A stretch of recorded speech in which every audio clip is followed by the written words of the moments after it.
Repel evil with good. The powerful Islamic secret that changes hearts. What if the person who insults you today could become your closest friend tomorrow?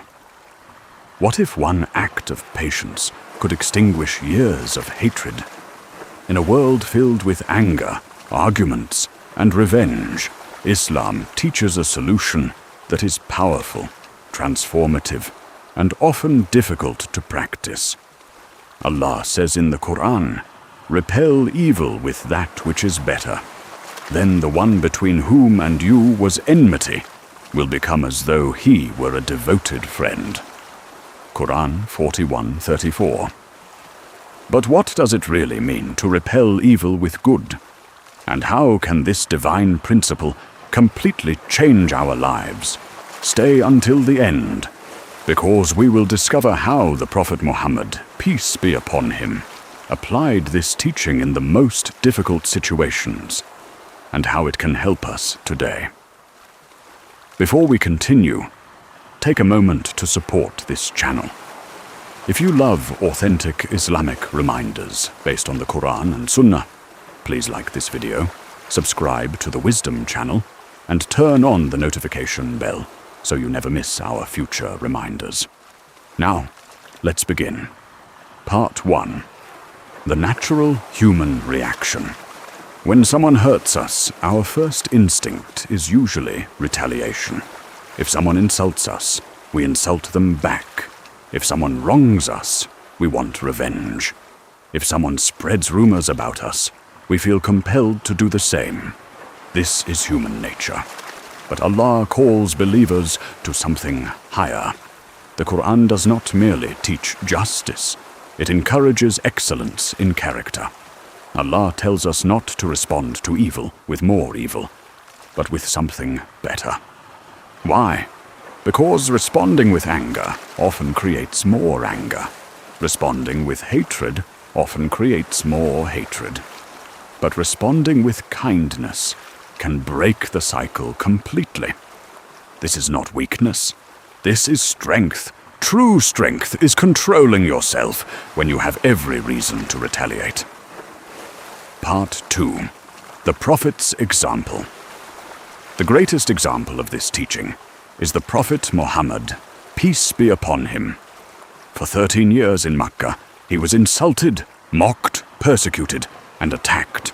People threw garbage in his path. Others called him a liar and a magician. Yet he continued to respond with patience and mercy. One famous example occurred in Taif. The people rejected his message and encouraged their children to throw stones at him. The Prophet, peace be upon him, was bleeding and wounded. An angel came and offered to crush the people between two mountains. Imagine that. After all the suffering, he had the opportunity for immediate revenge. But what did he say? According to authentic narrations found in Sahih al-Bukhari and Sahih Muslim, he refused. Instead he prayed, "O Allah, guide my people, for they do not know." He repelled evil with something better. Mercy instead of revenge, compassion instead of hatred. And years later, many of those people embraced Islam. Part 3. The Reward of Forgiveness. Islam does not deny our pain. Allah knows that being patient is difficult. That is why He promises tremendous rewards. Allah says, "And whoever is patient and forgives, indeed, that is from the matters requiring determination." Qur'an 42:43. The Prophet Muhammad, peace be upon him, also said, "The strong man is not the one who can overpower others in wrestling, but the strong man is the one who controls himself when angry." Sahih al-Bukhari, Sahih Muslim. Think about that. Real strength is not defeating your enemy. Real strength is defeating your anger. Every time you forgive for the sake of Allah, you elevate yourself. Every time you respond with kindness instead of cruelty, you earn reward from Allah. And every time you choose patience over revenge, you follow the example of the Prophet, peace be upon him. The next time someone speaks harshly to you, the next time someone disappoints you, the next time someone hurts your feelings, remember the words of Allah. Repel evil with that which is better. Qur'an 41:34. A kind word can heal a broken relationship. A sincere apology can end a conflict. A moment of patience can save years of regret. The believer does not allow evil to change their character. Instead, they respond with goodness, seeking the pleasure of Allah. And perhaps, through your kindness, an enemy may become a friend.